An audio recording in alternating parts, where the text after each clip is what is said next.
Ang intense ng mga kaganapan ngayon sa abot kamay na pangarap sapagkat manginginig sa galit si Giselle dahil sa maaktuhan niya ang masamang binabalak ni Doc Carlos sa ama niyang si Don Pepe.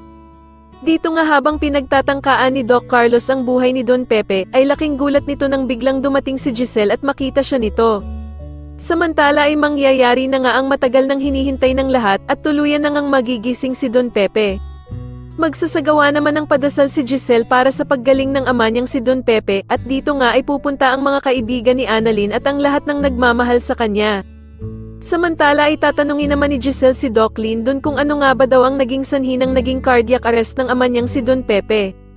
Ngunit hindi siya masasagot ni Doc Lindon dahil sa hindi daw siya ang kasama ni Don Pepe nang mangyari sa kanya ito.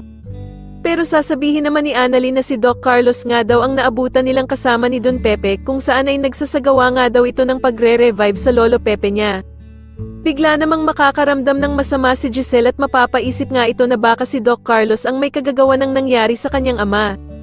Sa kabilang banda naman ay magpaplano na naman ng kaplastikan ang mag-inang Zoe at Moira, at dito nga ay sasabihin ni Moira na dapat daw ay umattend sila ng pa-prayers ni Giselle kay Don Pepe para mabura na ang paghihinala nito sa kanilang mag-ina.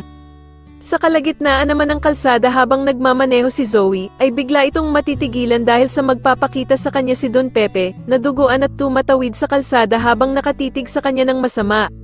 Samantala habang kinakausap naman ni Doc Carlos itong si Don Pepe at sinasabihan ng sana daw ay mamatay na ito, ay bigla namang didilat ang mga mata ni Don Pepe at tititigan nga nito ng masama si Doc Carlos.